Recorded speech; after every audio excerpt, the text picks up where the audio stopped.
Hello friends, welcome back to my YouTube channel. आज मैं आप लोगों के लेकर आया हूं क्लास 12 का इंग्लिश का 9th chapter the earth. Okay, जैसा कि आप जानते हैं कि बिहार बोर्ड में 100 MCQ क्वेश्चन पूछा जाता है, जिसमें 50% ऑब्जेक्टिव क्वेश्चन पूछा जाता है, यानी 100 MCQ में जो है आपको 50 आंसर देना होता है। इसलिए अगर आप बिहार बोर्ड के स्टूडेंट हैं, क्लास 12 में पढ़ते हैं, ओके, IA या ISC के स्टूडेंट हैं, ICOM के स्टूडेंट हैं, तो आपके लिए ये वीडियो बहुत ही इंपॉर्टेंट होने वाला है, क्योंकि हर साल इससे 1 से 2 ऑब्जेक्टिव क्वेश्चन पूछा जाता है। तो मैं आपके लिए लेकर आया हूँ 21 objective important objective questions, MCQ objective questions. Okay, तो आप इसको गौर से देख लीजिएगा, समझ लीजिएगा, स्क्रीनशॉट ले लीजिएगा, नोटबुक में नोट डाउन कर लीजिएगा, तो आपका जो है अच्छा से अच्छा जो है तैयारी हो जाएगा। Okay, if you want to get good marks, okay, watch my all videos. Okay, जैसा कि आप जानते हैं कि मैं हर चैप्टर का 2 वीडियो बनाता हूँ, एक ऑब्जेक्टिव और ये एक सब्जेक्टिव। ओके, अगर आपने मेरे पिछले वीडियोज यानी चैप्टर 8 तक को नहीं देखा है वीडियोज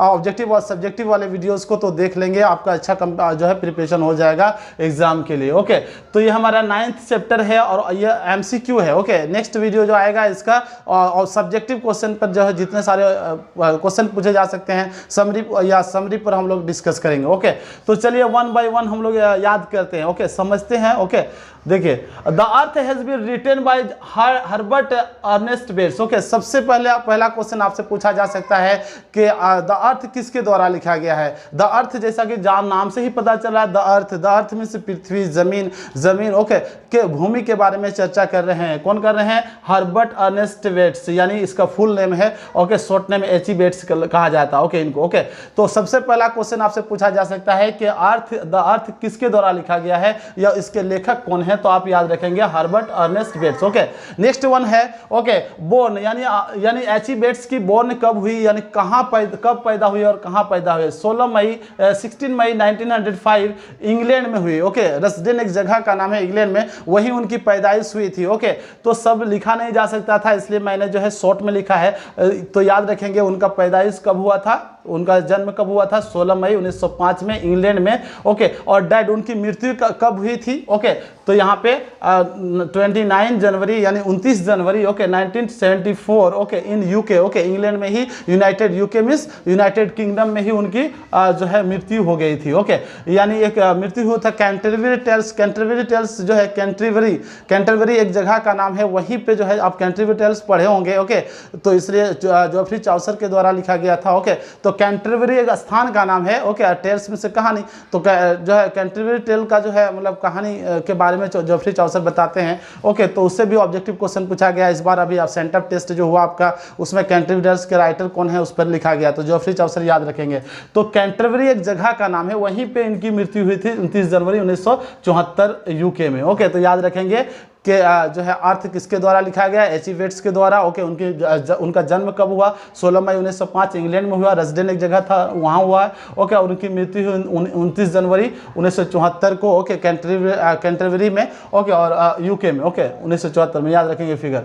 नेक्स्ट देखिए, he was a short story writer, journalist and air force. Okay, यानी HE बेल्स जो थे वो बहुत ही शॉर्ट स्टोरी राइटर थे। ओके, बहुत ही बड़े लेखक थे, बहुत ही ग्रेट जो है राइटर थे। तो याद रखिएगा, ये जो है सबसे पहला क्वेश्चन इससे भी पूछा जा सकता है कि द अर्थ क्या है, तो शॉर्ट स्टोरी है। क्या है? Short story. याद रखेंगे, हमने शॉर्ट में लिख दिया, तो शॉर्ट स्टोरी है। ओके, ये शॉर्ट स्टोरी है। और वो जो है HE बेल्स एक शॉर्ट स्टोरी राइटर थे। ओके, जर्नलिस्ट थे, पत्रकार थे। ओके, और एयरफोर्स के रूप में भी काम किए थे। ओके, तो यहाँ से ऑब्जेक्टिव क्वेश्चन पूछा जा सकता है। ओके, तो याद रखेंगे। नेक्स्ट देखिए, his first novel published when he was 21 years old. Okay, उनका पहला नॉवेल जब पब्लिश हुआ, पहला नॉवेल जब प्रकाशित हुआ जब वो 21 साल के थे, ओनली सिर्फ 21 साल के, 21 ईयर्स में उन्होंने अपना नॉवेल पब्लिश करवा दिया था। तो यहां से आपको ऑब्जेक्टिव क्वेश्चन पूछा जा सकता है कि कब उनका जो है फर्स्ट नॉवेल जब पब्लिश हुआ, प्रकाशित हुआ, ओके, लोग पढ़ने लगे,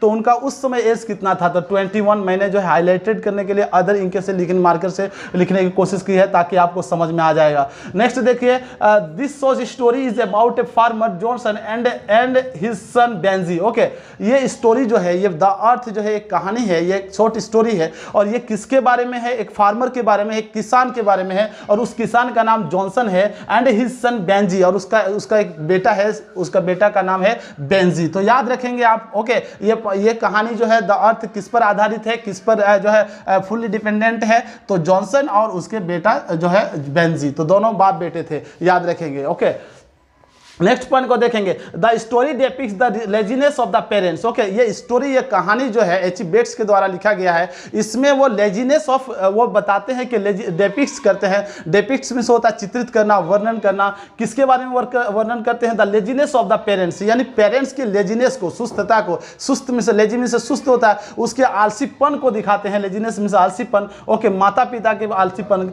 and growing selfishness and cunningness of his simple minded son. Okay, उनका बेंजी जो थे सिंपल माइंडेड, काइंड हार्टेड जो है बेटा था, उसका बहुत ही साधारण जो है सा दिखने वाला था। ओके, उसके चेहरे पे हमेशा मुस्कुराहट हुआ करती थी। ओके, तो इस पर जो है ये आधारित है, उसी पर आधारित है। लेकिन धीरे धीरे क्या होता है, उसका सेल्फिशनेस जो है बढ़ जाता है। सेल्फिशनेस में से होता है स्वार्थीपन। ओके, लालच उसमें आ जाता है, लालचीपन आ जाता है, और वो जो है आगे बढ़ने की कोशिश करता है, सबको जो है सब जितने सारे जो सबको भूल कर। ओके, तो लेजीनेस ऑफ द पेरेंट्स को शो करता है, तो सेल्फिशनेस जो है ग्रो करता है धीरे धीरे। Okay, simple minded. Okay, and बेटे पर। ओके, एंड कनिंगनेस, और उसमें जो है क्रेफ्टीनेस आ जाता है, कनिंगनेस में क्रेफ्टीनेस। ओके, यानी वैसा चीज आ जाता है। Okay, of simple minded son. Okay, लेकिन देखने में पहले कैसा था, सिंपल माइंडेड, काइंड हार्टेड पसंद लगता था, लेकिन धीरे धीरे जैसे जैसे उसमें पैसा आने लगा, धन आने लगा, दौलत आने लगा, कैसे आता है हम लोग बाद में बात करेंगे, डिस्कस करेंगे। Okay, finally Benji drives his parents away from their house. Okay, एक ऐसा समय आ जाता है कि लास्ट में जो है अपने माता पिता को ड्राइव कर देते हैं, या ड्राइव अवे मतलब भगा देना, माता पिता को भगा दिया जाता है, किसके द्वारा, बेंजी के द्वारा। ये बहुत ही जो है डेंजरस कहा जा सकता है, इमोशनल स्टोरी है। ओके, देख के आपको जो है सुन के अच्छा लगेगा, आप इसको एक बार पढ़ेंगे तो अच्छा लगेगा। ओके, नेक्स्ट देखिए, all that Johnson had the earth 4 एकड़ plot, real owner Sanders. Okay, यानी जो कुछ भी था जॉनसन से के पास, जॉनसन एक फार्मर था, एक वाज जो है एक छोटा सा फार्मर था, टेनेंट फार्मर जिसको कहा जाता है, tenant farmer, TENENT, tenant farmer कहा जाता है। रेंट पे लेके जो है खेती करता था। ओके, यानी खेत जो है सट्टे में लेता था, बट्टा में लेता था, और वो काम करता था। ओके, तो ये इनके पास जो कुछ भी था वो सिर्फ खेत था, द अर्थ था, और वो अर्थ कितना था, 4 एकड़ था। याद रखेंगे, ये फिगर आपको ऑब्जेक्टिव में पूछा जा सकता है। 4 एकड़ प्लॉट था, और रियल ओनर उसका कौन था, यानी उस 4 एकड़ में। ओके,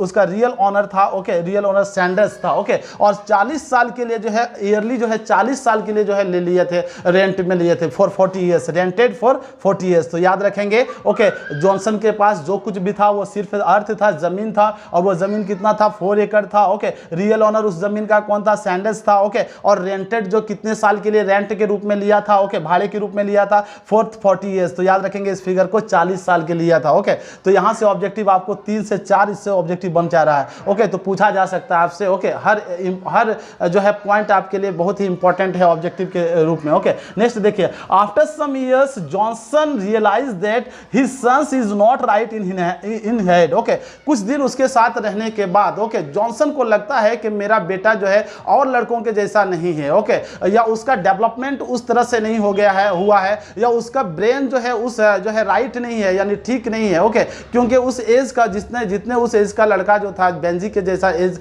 उस एज का जो जितना बच्चा था, उसका जो है डेवलपमेंट हो चुका था, और इसका थोड़ा सा सिंपल था। Okay, simple minded, kind hearted था। ओके, और थोड़ा सा जो है देखने में जो है मतलब हमेशा जो है सुस्तपन टाइप का रहता था। तो एहसास होता है जॉनसन को, और उनके जॉनसन यानी और उनके वाइफ यानी बेंजी के माता पिता को एहसास होता है कि मेरा बेटा जो है और सब बच्चों की तरह ना खेलता है, ना आगे बढ़ने की कोशिश करता है, ना पढ़ाई में आगे है। ओके, यानी मेरा बेटा जो है सुस्त है, लेजी है, और उसका ब्रेन भी बैकवर्ड टाइप का है, यानी वो सोच नहीं पा रहा है आगे क्या करना है। ओके, तो वो जब रियलाइज करते हैं तो Benji was the only son, Benji एक इकलौता बेटा था। ओके, यहां से भी ऑब्जेक्टिव पूछा जा सकता है। Benji was the only son, look like a simple hearted man, और किस तरह दिखता था, एकदम सिंपल हार्टेड मैन दिखता था। ओके, साधारण जो है दिल वाला में आदमी दिखता था। Okay, Johnson took him to a doctor, एक लौता बेटा था, ओनली सन था, और ओनली ऑफस्प्रिंग था, इसलिए वो डॉक्टर, वो बहुत ज्यादा चिंतित थे।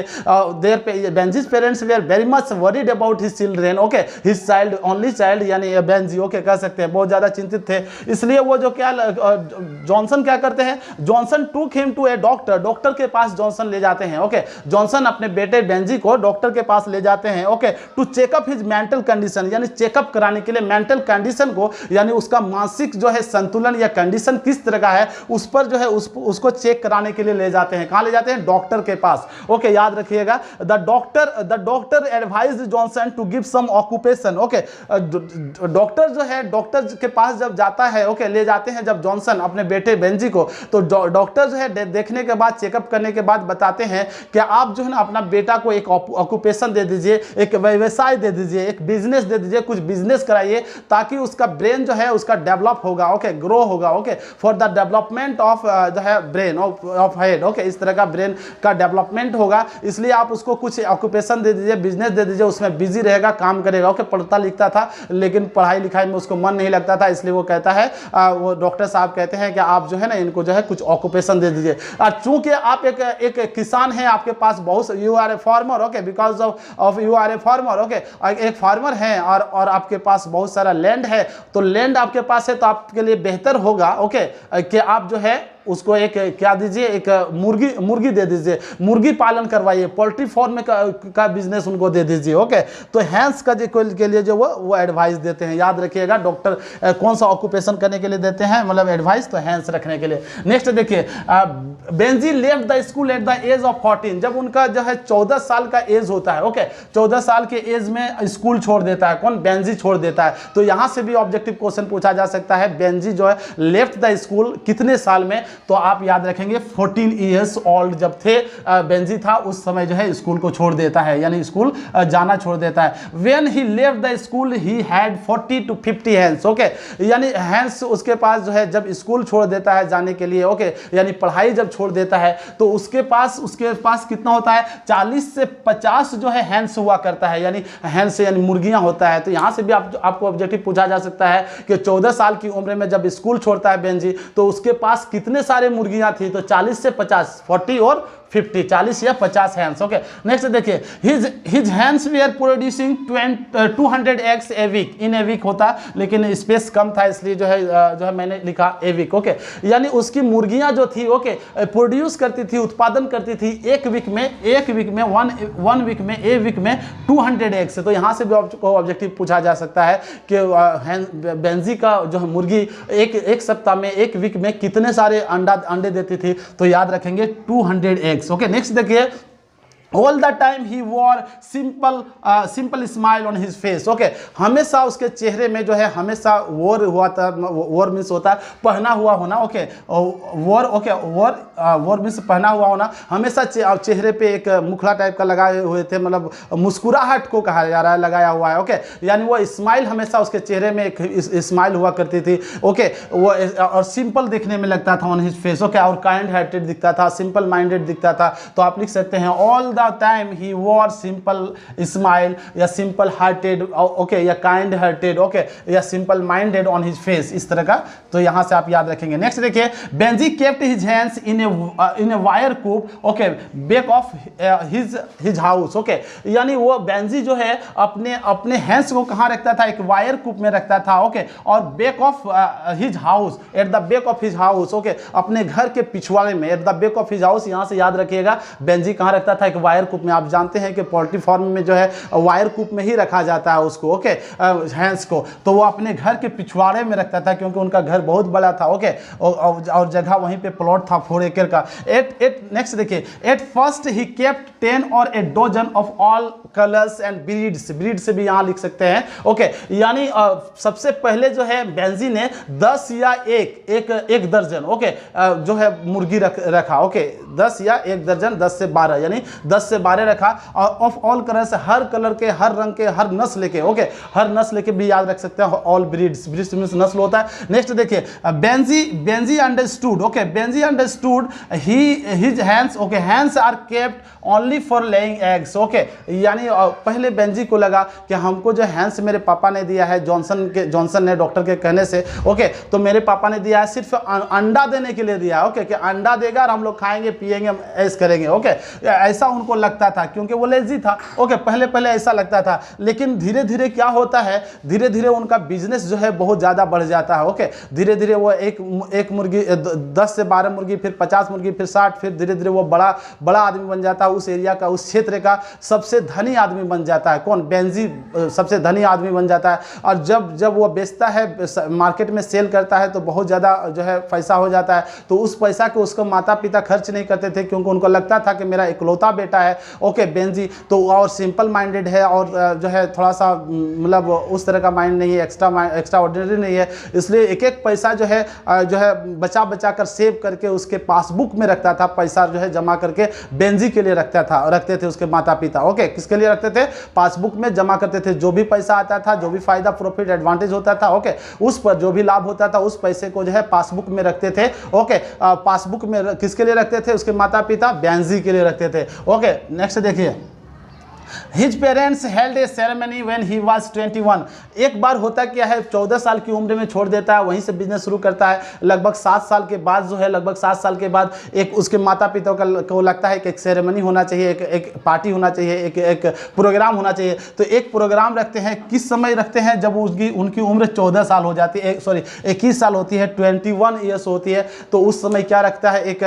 मतलब एक प्रोग्राम, एक सेरेमनी रखा जाता है। ओके, और उसी सेरेमनी में क्या करते हैं? His parents gave him a passbook. तो व्हेन ही वाज 21, जब यहाँ पे व्हेन ही वाज 21, यहाँ पे मैंने डॉट दिया है। ओके, यानी जब वो 21 साल का होता है तो एक सेरेमनी हेल्ड किया जाता है उसके माता पिता के द्वारा, और उसी सेरेमनी में, उसी प्रोग्राम में, उसी पार्टी में जो है एक पासबुक उसको हैंड ओवर किया जाता है, उसके माता पिता के द्वारा एक पासबुक दिया जाता है। कि पासबुक में क्या होता है कि उसे जो भी मुर्गियां बेचता था, ओके, बेंजी बेचता था, उसके माता पिता बेच के जो है जितने पैसा कमाते थे, जितना एडवांटेज होता था, जितना प्रॉफिट होता था, लाभ होता था, फायदा होता था, मुनाफा होता था, उसको कहाँ रखता था? पासबुक में रखता था बेंजी के लिए।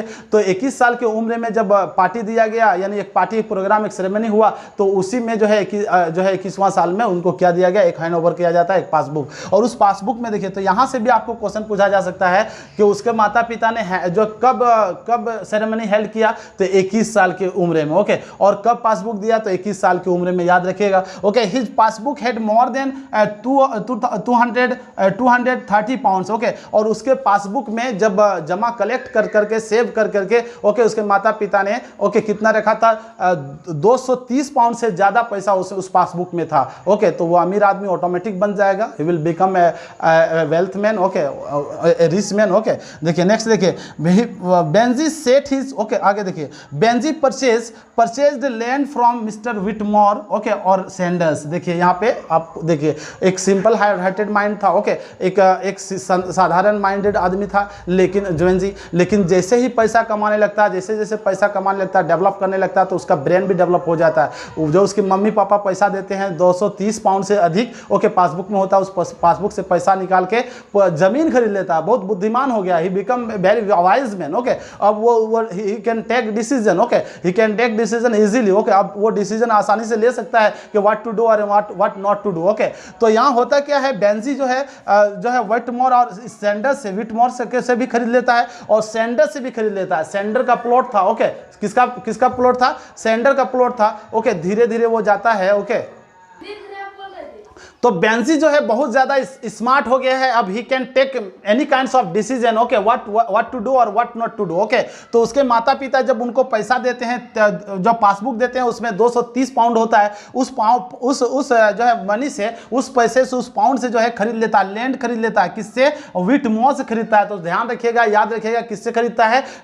विटमोर से, क्योंकि वो उस जगह जो है जहाँ पे उसका पोल्ट्री फार्म था, उस जगह पे विटमोर का ही जो है जमीन था, ओके, लैंड था, इसलिए उससे खरीद लेता है और अपना जो बिजनेस था, अपना जो ऑक्यूपेशन था, उसको विस्तार करता है, एक्सपेंड करता है। ओके, यानी वो बहुत बढ़ा देता है अपना बिजनेस को, बहुत सारी मुर्गियां रखता है। ओके, तो उसमें जो है, और उसका सैंडर्स जो था, सैंडर जो थे, मतलब सैंडर का ही ना प्लॉट था। यहाँ पे देखिए, सैंडर का ही प्लॉट था। सैंडर का यहाँ पे 4 एकड़ जो उसके पापा जो 40 साल के लिए जो लीज पर लिए थे, ओके, 40-40 ईयर्स के लिए, उसको भी वो खरीद लेता है। ओके, तो उसके पास कितना बुद्धि था, ओके, कितना बुद्धि हो गया धीरे धीरे। Okay, intelligence he has become a very intelligent person. Okay, he become a very intelligent person, वो बहुत ज़्यादा इंटेलिजेंट पर्सन बन गया है। अब सेंडर का भी ज़मीन खरीद लेता है और विटमोर का भी खरीद लेता है। ओके, नेक्स्ट देखिए, Benjy set his parents in the kitchen room. Okay, होता क्या है कि बेंजी, इसी बीच में बेंजी शादी करता है। ओके, प्यार हो जाता है फ्लोरेंस से। फ्लोरेंस के नाम की एक लड़की है, एक महिला है। ओके, यहाँ पे मैंने स्पेस नहीं था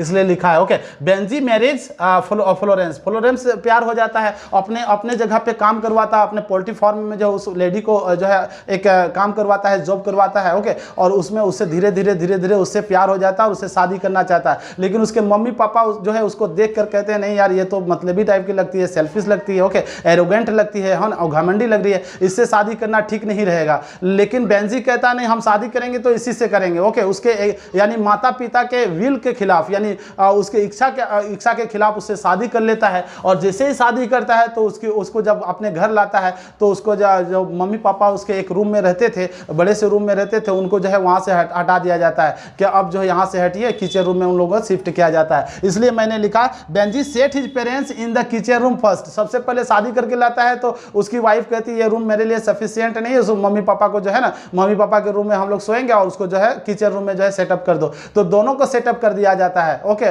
मम्मी पापा को बोलता है कि तुम जाओ, तुम इसमें मत रहो। ओके, तो मम्मी पापा किचन रूम में रहने लगते हैं। ओके, और धीरे धीरे क्या करता है बेंजी क्या करता है, अपने माता पिता को उस घर से ही निकालना चाहता है। बोलता है तुम घर से निकल जाओ, क्योंकि उसकी वाइफ उस तरह मिल जाती है अपने मम्मी पापा से। जॉनसन को कहते हैं कि अपनी मम्मी पापा को यहाँ घर से निकाल दो। ओके, तो दोनों के बीच में थोड़ा मुठभेड़ होता है, थोड़ा सा टेंशन होता है मम्मी पापा यानी पेरेंट्स के साथ। ओके, बेंजी का। लेकिन बेंजी कहता है, अपने लास्ट में औकात में आ जाता है और कहता है कि ये तो मेरा खरीदा हुआ जगह है, ये तुमने तो लीज पर लिया था 40 साल के लिए, इसको तो मैंने सेंडर से खरीद लिया है। ओके, अब ये मेरा जगह है। ओके, और ये पोल्ट्री फार्म में भी मैंने विटमोर से खरीदा है। ओके, तो ये मेरा जगह है, तुमको अब यहाँ रहने का कोई स्थान नहीं है। You have no place to live here. Okay, go away from here. Okay, नहीं तो हम तुमको निकाल देंगे। तो लास्ट में क्या करता है, ओके, बेंजी के मम्मी पापा कहते हैं ऐसा मत करो, लेकिन उसकी एक भी नहीं सुनता है। और बेंजी अपनी गाड़ी लेता है, वैन लेता है और वैन में बैठाता है दोनों मम्मी पापा को और एक जाके एक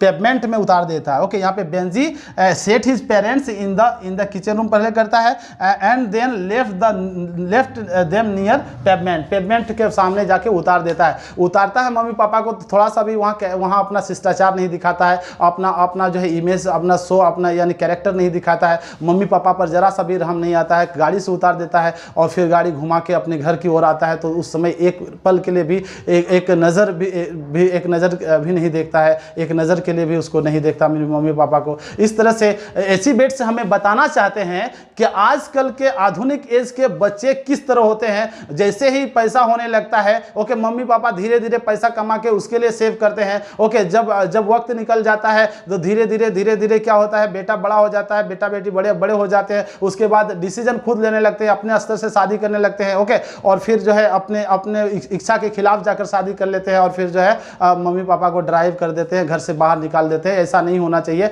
इसको स्टॉप करना चाहिए। यही अचीवमेंट से हमको इस शॉर्ट स्टोरी के द्वारा हम लोगों को मैसेज देना चाहते हैं। आई होप के सारे इस स्टोरी के जितने सारे ऑब्जेक्टिव है मैंने आपके लिए जो है इंक्लूड कर लिया है, शामिल कर लिया है, सम्मिलित किया है, आपके लिए कंक्लूजन के रूप में मैंने लाया था। ओके, अगर आपने अभी तक मेरे पिछले वीडियोस को नहीं देखा है तो जरूर देखेंगे। ओके, और अगर आपने मेरे चैनल को सब्सक्राइब नहीं किया है तो जरूर सब्सक्राइब कर लेंगे। You need not to go anywhere for the preparation of the examination. Okay, examination की तैयारी के लिए आपको कहीं नहीं जाना है आपको। Okay, you have to keep my videos, keep watching my videos. Okay, next मिलते हैं नेक्स्ट वीडियो में। ओके, लाइक और कमेंट और शेयर जरूर कीजिएगा। Have a nice day, thank you. मिलते हैं नेक्स्ट वीडियो में।